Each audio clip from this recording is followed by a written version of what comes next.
여성을 위한 시사정보 프로그램 KBS 1라디오 정용실의 뉴스 브런치. 여러분의 의견을 기다립니다. 샵 9730으로 문자 보내주세요. 짧은 문자 50원, 긴 문자 100원이 부과됩니다. 네, 정용실의 뉴스 브런치는 여러분들과 함께 하루하루 꾸며가고 있습니다. 오늘도 마찬가지고요.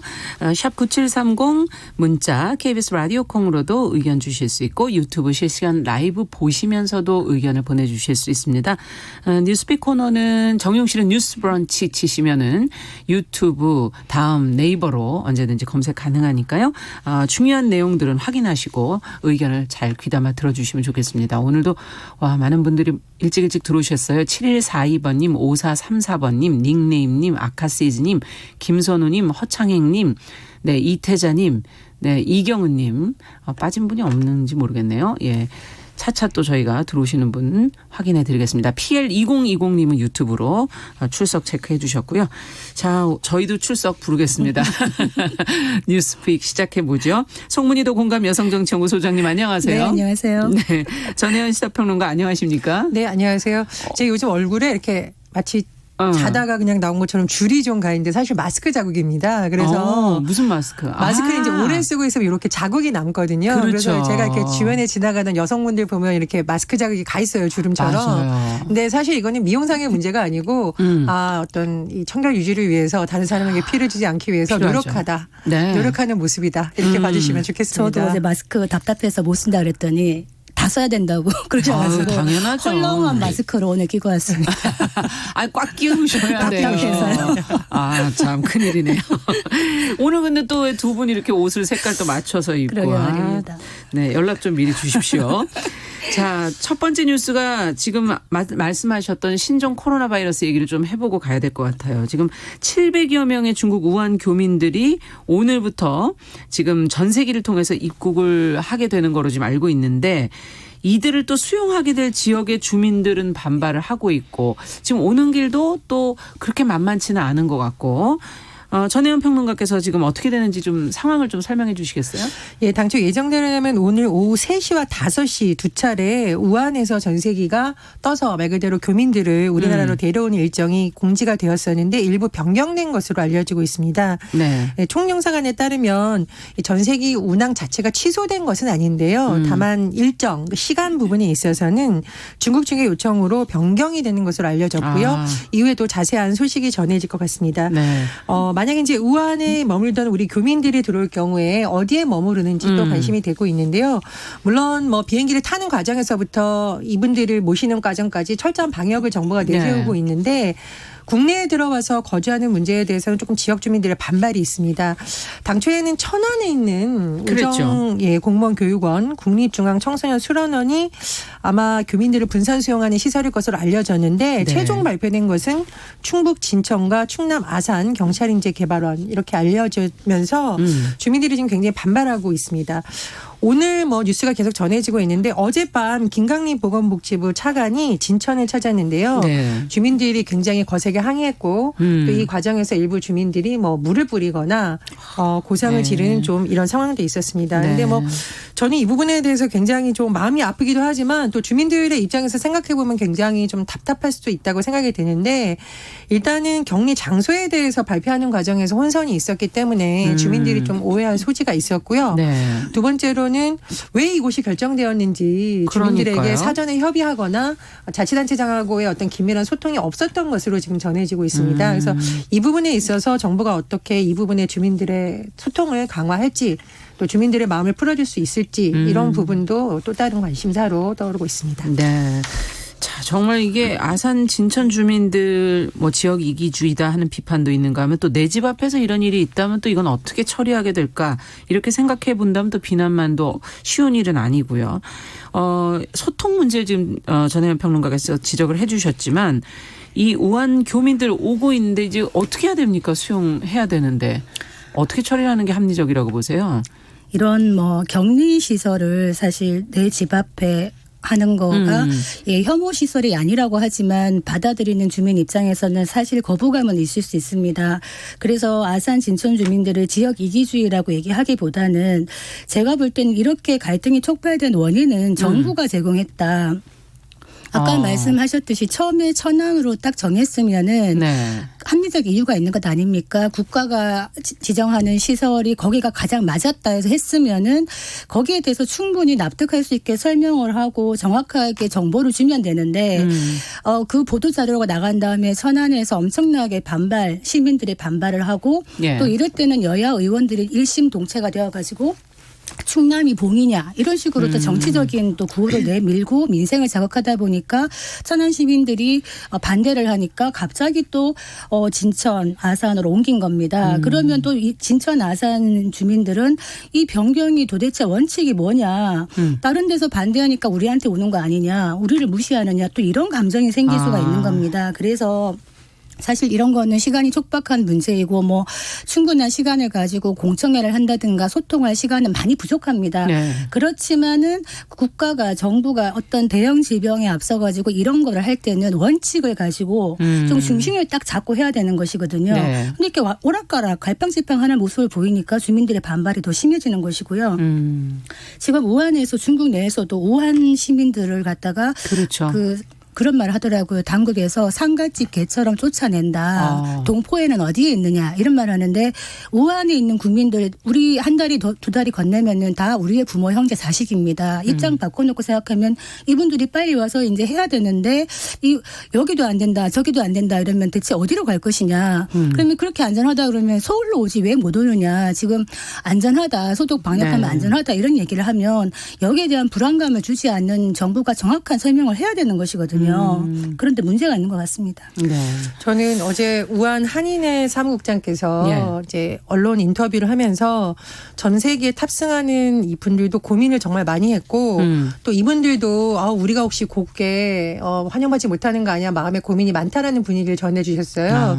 이분들도 참 쉽지 않다는 거죠. 왜냐하면 본인의 잘못이라기보다는 그쪽에 거주하고 있었기 때문에 그런 상황을 그렇죠. 겪는 거잖아요. 예. 그래서 그런 분들의 입장을 좀 들어봐야 된다고 생각을 하고 그럼에도 불구하고 저도 좀 정부에 쓴소리를 할 수밖에 없는 것은 이게 안전하다라는 최소한의 설명도 없었다는 것이 주민들을 더 이제 화나게 한 게 아닌가 싶습니다. 예를 들면 저도 찾아보니까 그냥 탑승하는 것이 아니라 공항에서 검사도 받고 거기서 다시 무증상자로 분류하느냐 유증상자로 분류하 검사를 하고 비행기 안에서도 방역하고 다시 시설로 와서 1인 2실 또 1인 1실로 하면서 계속 방역을 하고 14일간 격리를 한다고 해요. 근데 이것이 사실은 가장 민감한 주민들을 대상으로 이게 과학적으로도 굉장히 안전하다라고 사전에 설명을 하면서 아무리 바빴어도 좀 안심을 시키는 작업이 있어야 되지 발표해놓고 번복하면서 마치 지역 주민들이 이기주의인 것처럼 몰아가는 것도 조금 문제가 있다라고 봅니다.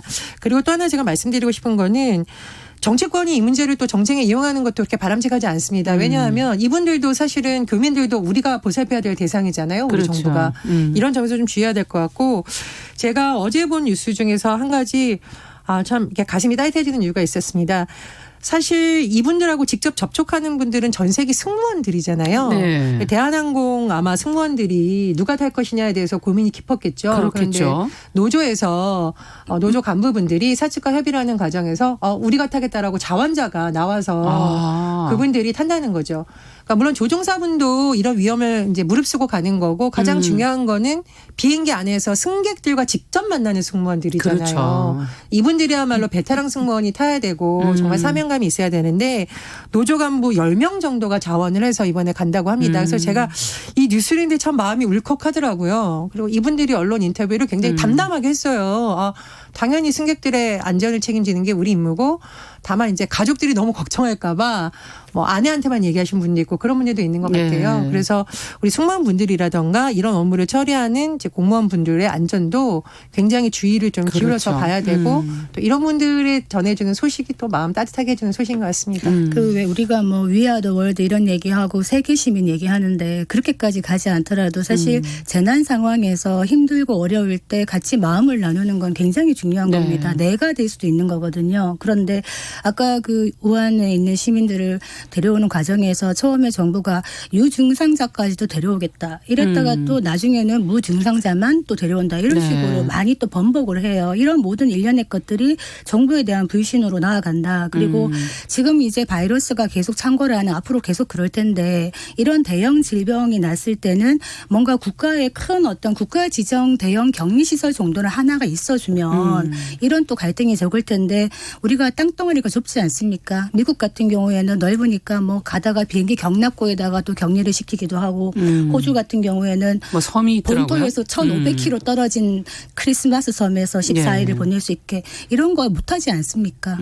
그러네요. 환경에 맞춰서 해야 되고 앞서 말씀해 주신 것처럼 지금 증상이 있으면 병원으로 아마 음압시설로 가게 될 거기 때문에 무증상자들이 가지 않을까 하는 그런 생각도 들고요.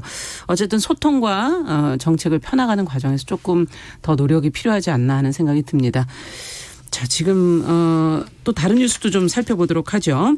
두 번째 뉴스는 지금 서울대가 교수로 들어간 조국 전 법무부 장관에 대해서 직위 해제 결정을 어제 내렸어요. 조 전 장관이 부당하지만 수용하겠다라는 입장을 후에 또 밝혔는데 이 내용도 전혜연 평론가께서 좀 내용 정리해 주시겠어요? 예, 조국 전 법무부 장관의 경우에는 지난해 10월 법학 전문대학원에 복직을 했었는데요. 네. 서울대에서 조 전 장관이 더 이상의 직무 수행이 어렵다라고 판단을 해서 직위 해제를 결정했습니다. 서울대 교원 인사 규정에 따르면 약식 명령 청구가 아닌 형사 사건으로 기소된 교원에 대해서 직위해제 조치를 할 수 있다라고 되어 있는데 네. 조 전 장관의 경우에 지금 기소가 되어 있는 상태이기 때문에 이 부분을 적용한 것으로 보입니다. 네. 근데 이제 이게 사실 이게 뭐 징계는 아니고요. 총장 직권 결정을 할 수 있는 조치라고 합니다. 아마 이제 일단 정상적인 수업을 수업이 빠지는 거겠죠. 그렇죠. 수업이 예. 가능하냐 예. 이런 여러 가지 판단한 것으로 보였는데 조국 전 법무부 장관의 경우에는 이제 두 가지의 입장을 크게 정리할 수 있습니다. 첫 번째로는 대중적으로 잘못하면 이게 징계로 인식될 수가 있는데 아직까지는 재판을 받고 있는 과정이라는 점, 그러니까 유죄다 무죄다라가 밝혀지지 않은 점이다라는 점을 강조를 했고요.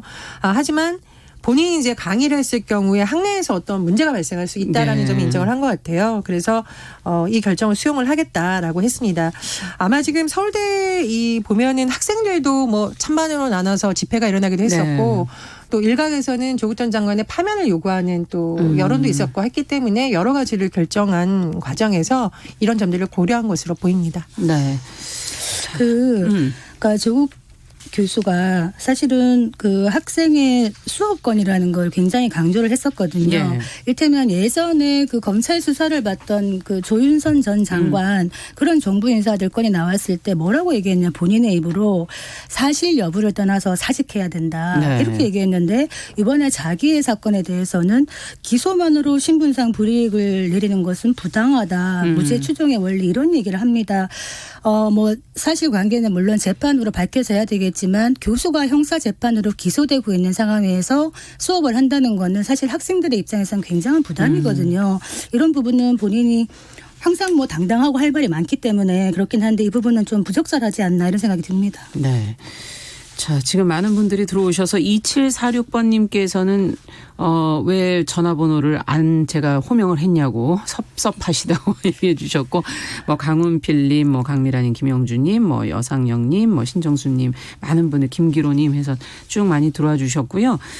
지금 뭐 김기로님께서는 우리 집에 3명 수용 가능하다고 이렇게 말씀을 해주시는 선뜻해주시는 분도 계셨고, 예 그리고 유튜브로는 많은 분들 또 들어오셨는데 송기환님께서 지금 천안의 수용 인원이 너무 적어서 안 된 거 아니냐 하는 그런 지적도 지금 해주셨습니다. 지금 그 부분은 저희가 조금 더 확인해서 또 얘기를 또 드리도록 하겠습니다. 자, 다음 뉴스를 좀 들어가 보죠. 그 안철수 전 의원이 이제 바른미래당 탈당하고 신당 창당을 시사를 했는데 시간이 그렇게 많은 상황이 아니어서 과연 가능할까 이런 생각도 좀 들기도 하고.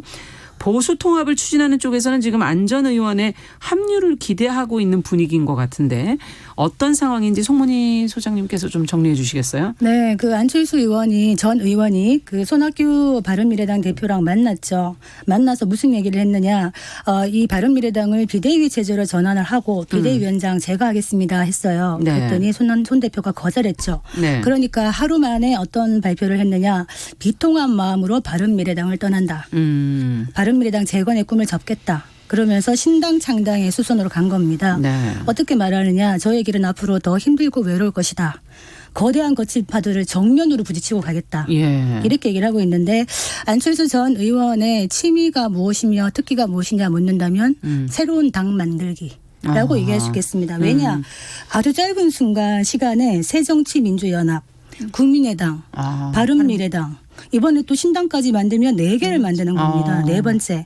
그래서 굉장히 그 신당을 빨리빨리 잘 만든다. 그런데 새롭게 만드는 신당이 과연 2016년에 국민의당처럼 어떤 돌풍을 일으킬 수 있을 것인가에 대한 이제 퀘스천 마크가 있는 것인데 지금 보수 대통합 논의하는 진영 그리고 야당의 호남의 야당 소수 야당들 다 지금 안철수에게 러브콜을 보내고 있는 겁니다. 그렇죠. 그러니까 본인이 의도했든 의도하지 않았던 뭔가 이 총선의 지형에 뭔가를 움직이면서 좀 바꿀 수가 있는 이런 건 있는데 문제는 지금 안철수 대표가 이런 얘기를 하잖아요. 전 대표가 거친 파도를 정면으로 간다 하는데 우리가 왜 파도 탈 때 보면요. 파도를 정면으로 타면 안 됩니다.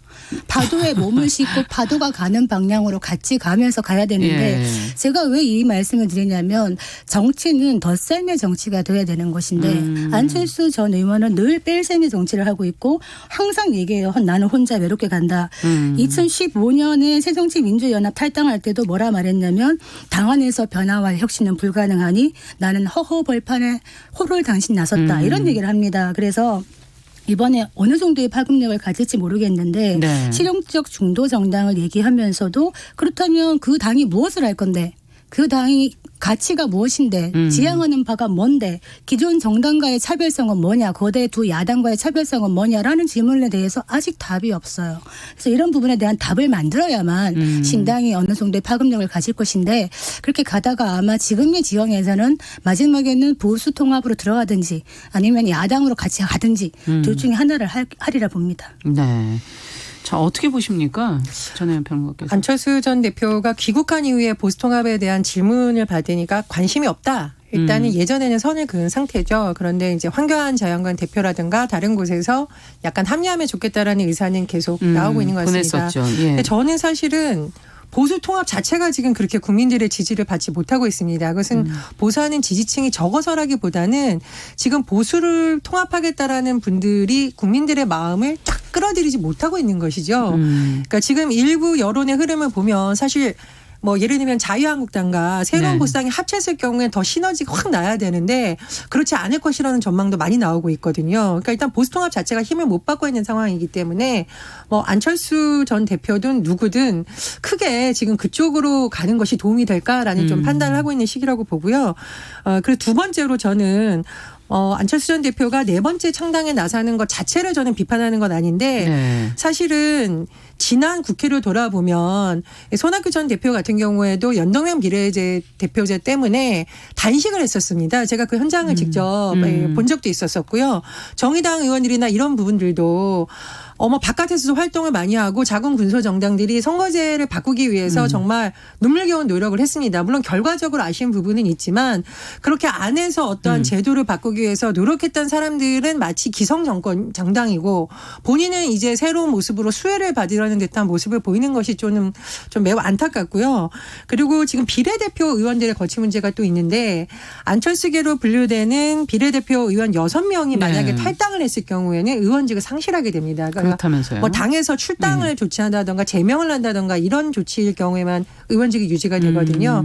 그럼 그 의원들이 과연 지금 탈당을 할 것이냐 의원직을 버리면서 뭐 그런 부분도 남아 있습니다. 그래서 저는 뭐 새로운 정치를 하겠다는 시도 자체는 좋지만 지금 안철수 전 의원이 정말 현장에 남아서 우리 표현으로 진흙밭을 뒹굴었던 사람들은 다 잘못된 기성정치로 몰아가는 태도는 조금 문제가 있다고 봅니다. 그 붙여가지고 지금 뭐 같은 취지의 이야기일 수 있는데 네. 사실 정치라는 게 현실에 기반을 하고 현실 속에 발을 붙이고 힘든 일도 같이 하고 어려운 일도 그렇죠. 같이 헤쳐나가면서 뭐 실수도 할 수도 있는 거고 이렇게 해야 되는데 안 후보는 보면은 결과가 안 좋으면 항상 떠나요. 이번에도 뭐 독일 미국으로 가서 한 1년 4개월 정도 있다가 다시 돌아와요. 그러면서 네. 또 새로운 느낌인 것처럼 돌아오는데 그렇다면은 그 속에서 지금 바른미래당의 손학규 대표에 대해서도 물론 많은 의견들이 있습니다. 노추냐 노역이나 왜 빨리 안 내려오느냐 이런 얘기 많습니다만 어찌됐든 그럼에도 불구하고 지금까지 끌고 오지 않았습니까? 그렇다면 안철수 전 의원이 와서 어떤 방식으로 해야 되느냐. 정말 바른미래당을 재건할 마음이 있다 그러면 좀 비공식적인 자리에서 손 대표랑 정말 허심탄회한 이야기를 나누면서 많은 의견을 교환하는 것. 이것이 바로 대화와 타협이고 이게 정치인데 많은 사람들이 모인 자리에서 갑자기 와서 비대위원장 내가 하겠소라고 얘기했을 때 아무리 잘 못하고 있었다 하더라도 특히 또 고관 질서를 잡고 있는 사람 아닙니까? 네. 그걸 받아들일 때는 기분이 안 좋았을 것이다. 그래서 무례하다 이런 얘기를 하니까 또 어떤 얘기를 합니까? 나는 무례한 사람이 아닙니다. 또 기시감이 있어요. 예전에 정치 언어 또 제가 얘기하지만 저는 MB 아바타입니까? 라는 예. 얘기. 국민들은 그거게 기억이 나는 겁니다. 그러면 저는 무례한 사람이 아닙니다라고 얘기하는 순간 사람들의 귀에는 무례한 사람이라는 낙인을 찍히는 거예요. 그래서 안철수 전 의원은 시간이 많이 흘렀는데도 불구하고 정치 언어를 쓴다든지 이런 부분에서는 많이 미흡하구나. 저는 그런 느낌을 가졌습니다. 네. 자, 그럼 끝으로 간단하게 저희가 주한미군 사령부가 한국인 근로자들한테 4월 1일부로 지금 잠정적으로 무급휴직이 시행될 수 있다는 통보를 했다는 보도가 지금 나갔거든요. 방위비 분담금 협상이 타결되지 않아서가 아닐까 하는 지금 예상이 나오고 있는데 근로자들을 좀 볼모로 해서 압박하는 거 아니냐. 이런 분석을 어떻게 보시는지 송문희 소장님께서 먼저 내용을 정리 좀 해 주시겠어요? 네. 간단하게. 지금 한미 간에 6차에 걸친 방위비 분담 협상을 했는데 아직 입장차를 좁히지 못하고 있습니다. 네. 그랬더니 이제 어떻게 하느냐 4월 1일부로 그 주한미군 한국인 직원들에게 무급휴직을 시행하겠다고 한 겁니다. 그렇군요. 그러니까 압박을 한 거죠. 네. 그래서 빨리 방위비 타결을 해라라는 것인데 사실 뭐 이게 처음은 아니에요. 네. 2018년에도 그 협상이 타결되지 않으면 무급휴직 하겠다 했는데 또 결국에는 타결이 되어서 넘어갔거든요. 예. 근데 시간이 좀 걸렸습니다. 2005년도에는 6월에 타결이 되었고 9차인 경우에 2014년에는 4월에 되었어요. 네. 그래서 아직 지켜봐야 되는 것인데 이걸 가지고 이제 압박을 하는 미국의 처사에 대해서 이제 기분이 별로 안 좋다. 그런데 지금 이런 어떤 방위비 분담에 대한 압박에 대해서 예. 미국 내에서도 지금 많은 비판의 목소리가 있어요. 미국의 하원 군사위원장이 어떤 말을 하느냐. 방위비를 5배나 갑자기 올리는 거는 한국과의 관계를 위태롭게 한다. 네. 우리가 주한미군이 있는 게 우리가 한국을 보호하기 위한 뭐 군사 원조만 있는 거 그런 차원이 아니라 그 지역에서의 우리의 이해와 안정이 매우 중요한 것이다. 이런 얘기를 하고 있습니다. 네, 알겠습니다. 저희가 이제 잠시 후에 코로나 바이러스 관련 대통령 종합 점검 회의 대통령의 모두 발언을 좀 듣고서 저희 정용실 뉴스 브런치는 계속 또 이어드리도록 하겠습니다. 그다음 순서 저희가 계속 이어갈 거니까 저희 앞에 뉴스 브런치의 첫 번째 뉴스픽 코너만 여기서 마무리하도록 하겠습니다. 두 분 말씀 잘 들었습니다. 감사합니다. 감사합니다.